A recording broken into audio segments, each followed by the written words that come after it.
proud of as Asian American. We do sometimes individually have some shortcomings, but don't help spread this kind of stereotype. It hurts us. I wrote a book, The Chinese Secrets about for success. I list a lot of Chinese American achievements. If we portray us as ugly duck, you will be ugly duck. You will never become, beautiful swan.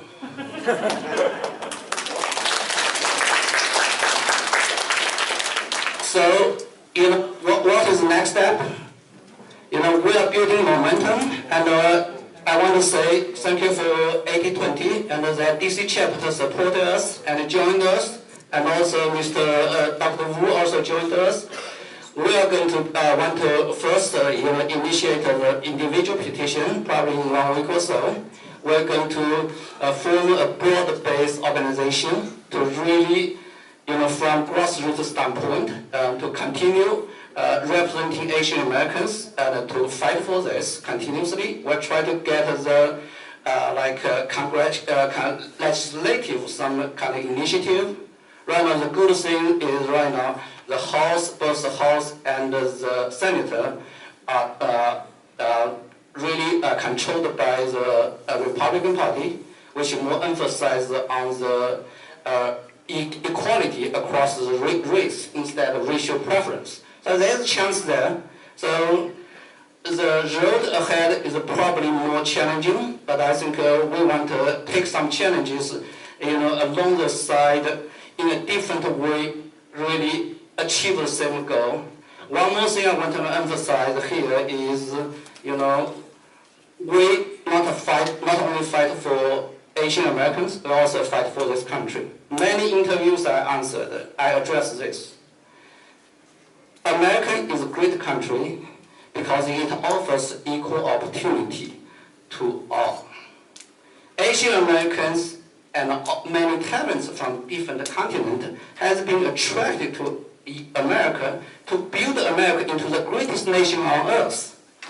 However, if Ivy Leagues and other top schools put a cap, limit the future of our children, what message we are sending? The merit, equal opportunity is indispensable principle of this nation. We need to fight for that. Thank you very much.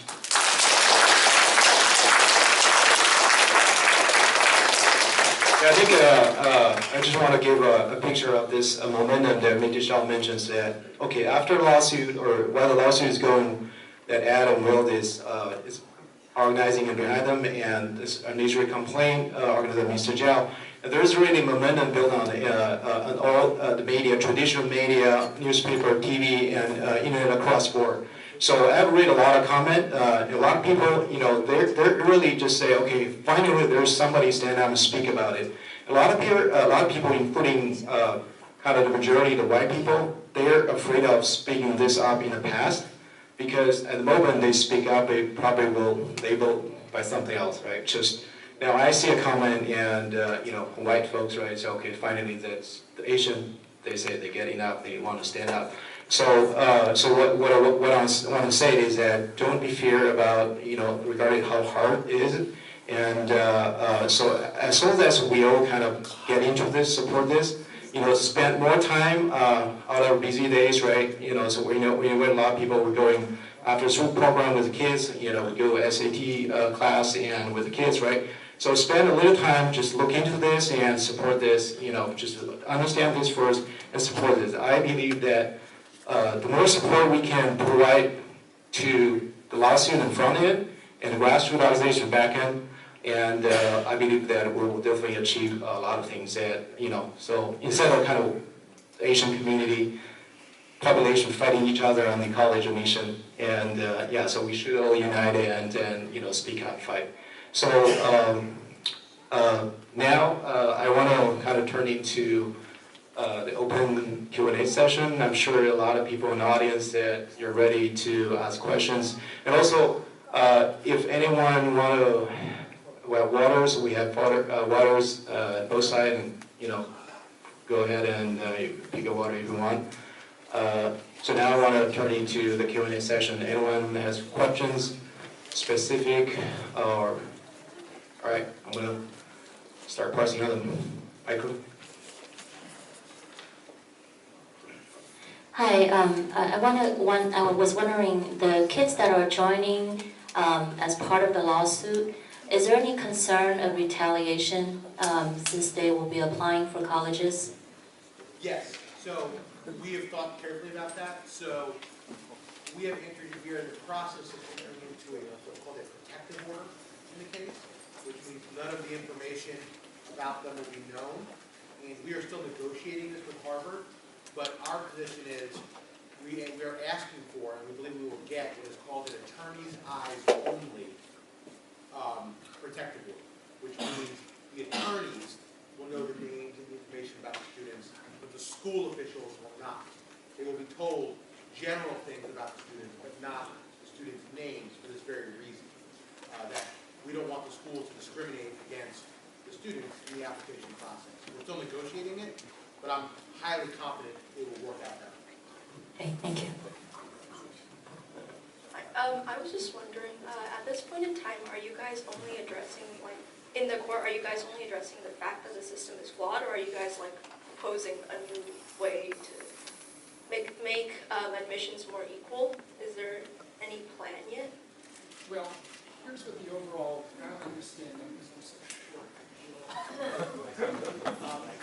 Here's what the overall goal. The overall goal.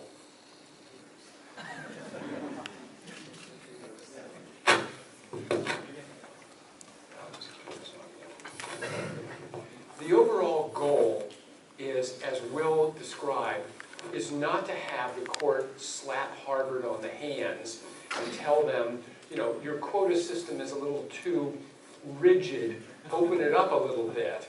The overall goal is to have the court enter into an opinion that once and for all eliminates a university's ability to raise the bar for you if you're a certain race or ethnicity, or lower the bar for you if you're a certain race or ethnicity. In other words, those little boxes that kids have to check when they apply to schools, white, black, Asian, whatever, all that's gone. On the school application form, instead of putting a name like Claudia Zhao, you know, you're not going to have Claudia Zhao's name there. Nor will you have Claudia Garcia's name, or Claudia Rabinowitz, or whoever, Claudia McMillan. You'll have a social security number, so that the entity, that the school that is considering that application really doesn't know who you are, either because of your checked box or because of your last name. That's what we want to accomplish. Does that answer your question? Yeah, and Yes. also,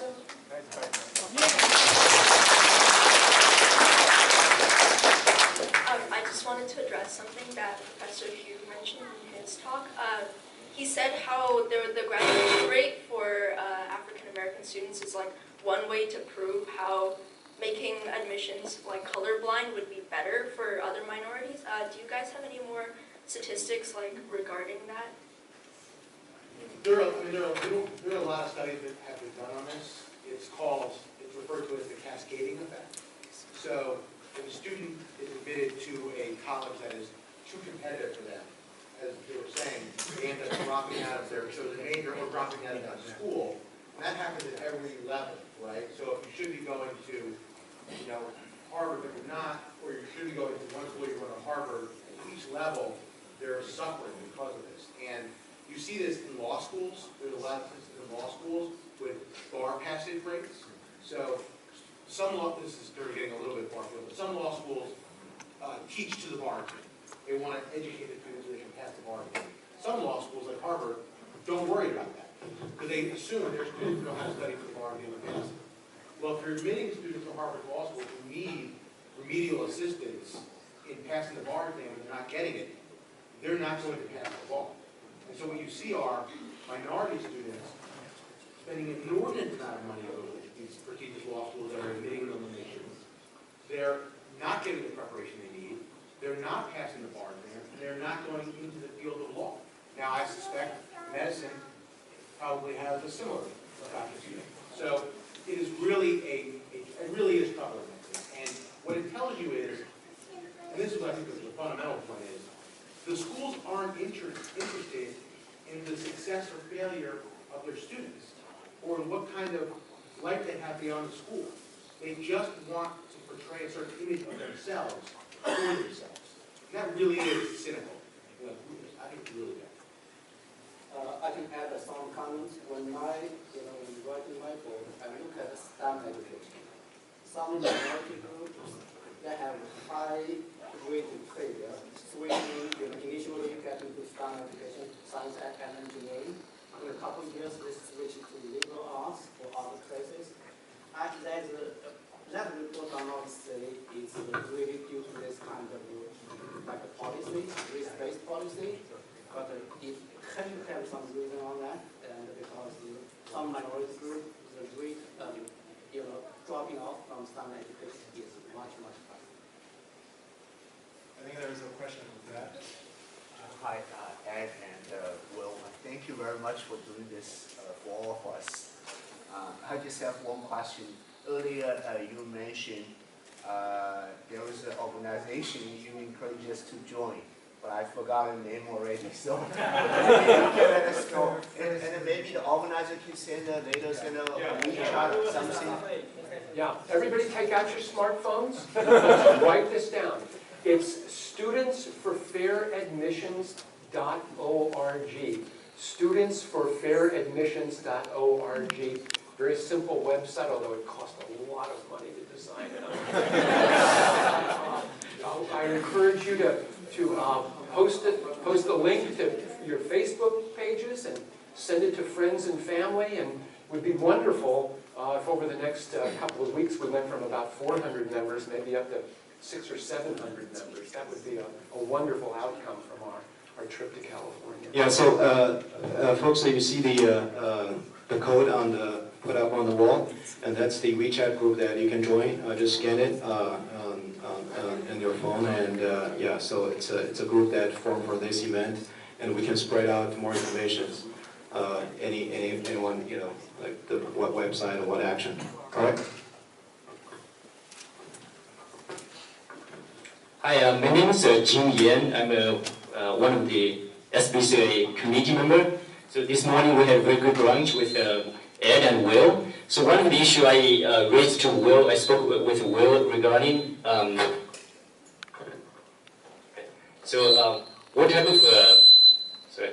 what type of people would be ideal, like sort of a function as candidates, as a plaintiff. And then Will said that we need to have this high school seniors which are applying for Harvard get rejected. Those would be this could function as very good plaintiffs. And then also kids who are aged from, let's say, maybe from 10 to age above 10, because their lawsuit is going to go on for the next 5 or 6 years. So we don't just need the seniors, we also need people, the kids who are like might be in 10th grade or 11th grade, because we want to show to the judge that it's not just a problem for the past students, and then it's a problem for for the incoming students. And also Will mentioned that besides the students, the school and college counselor who they talk with the Harvard admissions people, and then they have this knowledge of the Asian students have this sort of a cap. When they help out with the Asian students who are applying for college, by the time they already have the sort of the inner knowledge that Harvard has a cap, then when they talk with the Asian students, they would mention that you're basically competing with the other Asian students, and where you stand within the competition in your high school, right? Even though by and large you might be outstanding in the whole school, but if you're if you don't not outstanding within the all the highly competitive Asian students, then you don't really have a chance. So the high school counselor, they actually could function as as a plaintiff. So maybe Will could give some more insights besides the students, and who else could be potentially be a good plaintiff. Yeah, so for plaintiffs, it's really, I think you should think about it in 3 categories of people. When I say students, what I really mean by that is, let's just call them applicants. People who are on the verge or have just applied or in the process of applying. They're right in the middle of this right now, and they are very good plaintiffs for us. And of course, you want to make sure the person is competitive for the university. You want to make sure the person is in this for the right reasons. I will tell you that Edward is very careful about who we choose, because we want people who are in this for the reasons that we're in, and not for their own publicity or anything like that. So we're very careful about it. The second group, let's call them future applicants. They're 8th grade, 9th grade, 10th grade. They're already thinking about college. They have their heart set on Harvard, and they want to make sure that by the time they get to apply, they're treated fairly, right? We're very interested in talking to them as well. The third group are parents. If you're particularly parents of future applicants, if you think your son or daughter is a little too young, you don't want their name necessarily associated with this, the parents can be plaintiffs. The Supreme Court has said that's okay too. The younger the student, the more likely it is the parents can sue on their behalf. College guidance counselors will be very good witnesses for us. They're very important people. And this is something I should have brought up before. If you personally experience something, even if you're not involved, don't want to be a plaintiff in the case, if your son or daughter or you had a strange comment from an alumni interviewer from Harvard or one of these other Ivy League schools, if they found that their classmate got a special invitation who happened to not be Asian American to a brunch or an informal gathering that seemed like it was set up to give special access or encourage them to apply. If you talk to your high school guidance counselor and they've said, I'm sorry, but we know from history that they're only going to take the Asian American who's the most qualified from our school, so we should have you look at somewhere else. Email us, call Edward, let us know. You don't have to be a plaintiff to have an impact on this litigation. Your voice is very important.